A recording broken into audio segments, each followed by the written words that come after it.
Bienvenue à toutes et à tous.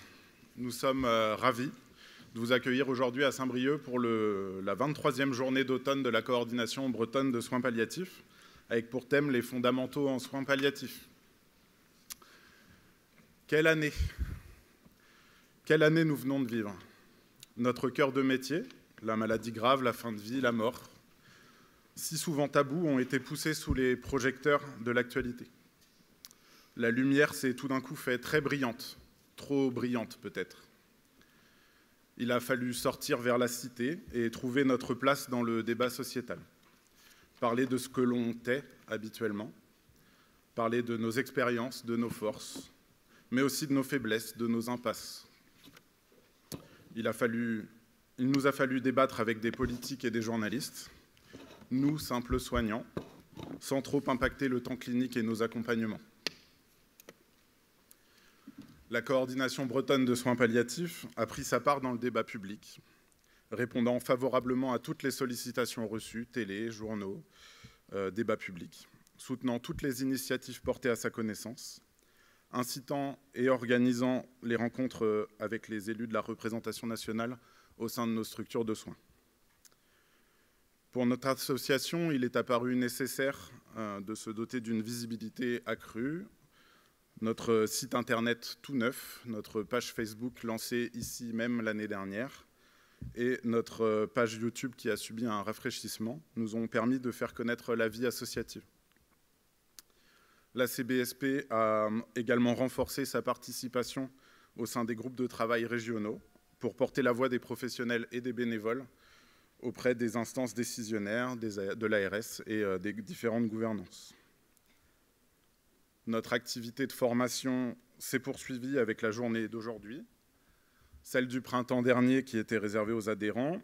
Une journée du domicile aura lieu le 2 février à destination des équipes mobiles intra- et extra-hospitalières, des DAC et des HAD. Et normalement, une journée des LISP devrait voir le jour en 2025, début 2025.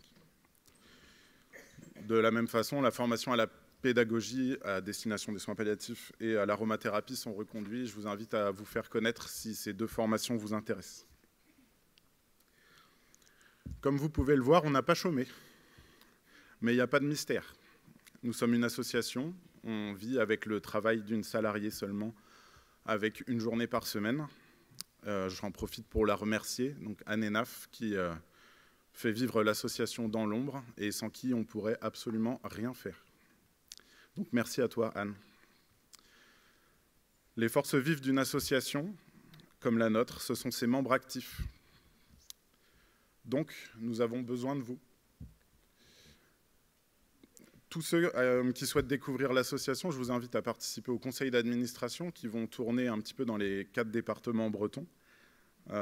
Et en tant qu'adhérent, vous y êtes les bienvenus. Ça vous permettra de découvrir un lieu où on travaille bien, où on a plaisir à se retrouver, où on partage un moment convivial et où toutes nos idées bouillonnent.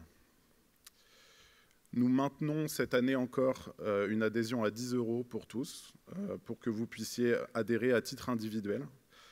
Et j'insiste d'autant plus que le nombre d'adhérents d'une association, c'est ce qui lui donne son poids et sa légitimité lors des échanges ensuite avec les structures qui encadrent la politique de santé. Vous pouvez retrouver des bulletins d'adhésion sur notre stand à l'entrée de la pause café. Et n'hésitez pas à passer nous voir, on sera ravis de vous accueillir. Cette grande journée a été pensée et organisée par notre comité d'organisation, encadré par Pierrick, avec sa main de fer dans son gant de velours. Je remercie et je félicite le comité pour son travail et l'enthousiasme dont ils ont fait preuve tout au long du processus d'élaboration de cette journée. À l'unanimité du comité, Éric Appéré a été reconduit pour illustrer les interventions du jour avec ses dessins humoristiques.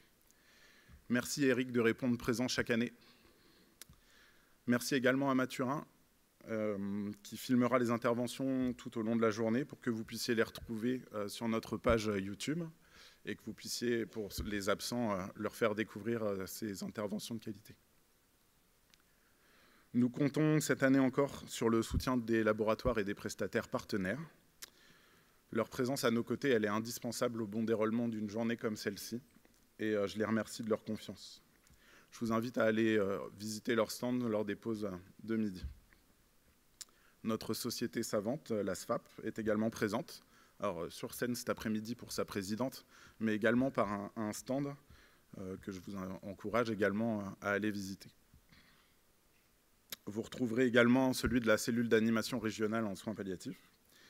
Et j'en profite pour remercier Anne-Marie Colliot pour son travail et lui souhaiter une bonne retraite. Les associations de bénévoles d'accompagnement, Gelmave et Être là, vous présenteront leurs activités sur leurs stands respectifs. Nous sommes absolument ravis de les avoir par un stand cette année. Nous comptons également cette année un stand sur la biographie hospitalière et un autre sur l'aromathérapie, deux activités que je vous invite à venir découvrir. Et comme chaque année, notre libraire nous a fait la sélection des ouvrages qui traitent de la thématique du jour et que vous pourrez retrouver. Je crois qu'il y a même une séance de dédicace. Vous êtes à nouveau très nombreux aujourd'hui. Un peu plus de 700 congressistes. On est quasiment sur un record pour nous et on en est absolument ravis. Pour le choix du thème de cette journée, nous nous sommes dit « Ras-le-bol de parler que d'euthanasie, reconcentrons-nous sur nous ». De ce qui nous anime, de ce qui fait le socle de notre pratique, de ce qui fait le fil rouge de notre discipline, depuis sa naissance et qui se poursuivra, peu importe les directions sociétales et législatives choisies. Les acteurs de soins palliatifs, soignants ou bénévoles, ont dans leur très grande majorité exprimé leur inquiétude vis-à-vis de cette ouverture prévue à la mort administrée. Malheureusement, je ne crois pas qu'il s'agisse de s'inquiéter. Ce n'est pas une crainte que nous exprimons. C'est une certitude que l'impact d'une telle loi sur nos accompagnements sera majeur. Aujourd'hui, la double interdiction de donner la mort volontairement d'une part et de prolonger la vie de façon déraisonnable d'autre part protège le patient, ses proches et les soignants. Elle définit un cadre précis, convoquant l'ensemble des parties de cette clinique à trouver le meilleur ou la moins mauvaise façon d'accompagner. D'accompagner cette incertitude du temps qui reste. Si une de ces bornes disparaît, comment dès lors protéger le vulnérable d'une pression normative et sociétale, l'invitant à s'effacer au moment où son autonomie décline? Comment enfin éviter le retour d'une médecine paternaliste qui relègue le patient à un rôle de témoin privilégié, avec ce médecin à qui la société aura donné l'autorisation de donner la mort? Comment enfin ne pas ressentir la pression de la question financière à l'heure où notre système de santé n'a jamais été aussi fragile? Pression parfaitement illustrée par le militantisme actif des mutuelles en faveur d'une évolution de la loi vers une aide active médicalisée à mourir. Et si le sujet n'était pas si grave, je pense que ça pourrait presque prêter à rire. Mais alors, qui sommes-nous pour nous opposer à cette demande populaire? Nous sommes tiraillés dans ce débat entre une dualité, le citoyen conscient du problème que représente la légalisation de l'aide active à mourir, et le professionnel pratiquant sa discipline au sein d'un cadre légal où son opinion personnelle n'a pas sa place. Tout d'abord, les enquêtes d'opinion jusqu'aux membres de la Convention citoyenne, on n'interroge que des citoyens bien portants. Leurs aspirations au contrôle de leur fin de vie me semblent s'inscrire dans deux choses. La peur de l'inconnu, que représente la fin de vie, et le traumatisme que nous avons tous vécu d'une fin de vie inconfortable chez une connaissance plus ou moins proche. Pourtant, il me paraît clair que se laisser guider par la compassion est une pente bien glissante, occultant de fait les dommages collatéraux, pourtant bien documentés dans les pays ayant transgressé l'interdit de donner la mort. Nous avons un vécu différent à côtoyer la fin de vie accompagnée. Notre clinique de l'humilité nous fait découvrir l'ambivalence de l'être humain, nous fait respecter sa fragilité et sa vulnérabilité, nous fait découvrir que ce besoin du patient de hâter sa fin de vie est finalement une question très marginale dans notre pratique quotidienne. C'est également par la pratique rigoureuse de la loi actuelle que nous constatons sa richesse et sa finesse. Loin de la seule sédation profonde et continue maintenue jusqu'au décès auquel on voudrait la réduire dans les documentaires ou sur les plateaux de télévision. Aujourd'hui, c'est la mauvaise connaissance de la loi et sa mauvaise application en pratique et le défaut d'acculturation de ce qu'est une prise en soins palliatifs adaptée qui conduit nos concitoyens à appeler de leur vœu un changement de paradigme. De plus, il ne me paraît pas éthique, comme cela est présenté dans le rapport du CCNE, petite virgule qui a été un petit peu occultée médiatiquement, il ne me paraît pas éthique d'ouvrir un droit à l'aide active à mourir alors même que l'offre de soins palliatifs n'est pas complète sur le territoire. La nouvelle loi est donc en préparation. Nous n'en connaissons pas le contenu, mais l'aide active à mourir y figurera certainement. Nous n'en serons pas responsables, et c'est la société, par l'intermédiaire de la représentation nationale, qui devra porter la responsabilité de cette rupture anthropologique. Cela ne signifie pas que nous devions adopter une posture passive face aux événements à venir. Au contraire, cela nous engage à faire tous ce qui est dans notre champ d'action pour continuer d'informer sur nos pratiques, d'alerter sur les conséquences de l'évolution et de convaincre. Et quoi qu'il arrive, nous devrons, pour nos patients actuels et à venir, poursuivre notre travail d'accompagnement et de diffusion de la culture palliative au sein d'un nouveau cadre légal. Il est salutaire de pouvoir poursuivre notre développement pour offrir une alternative digne et consistante à ceux qui en auront besoin demain.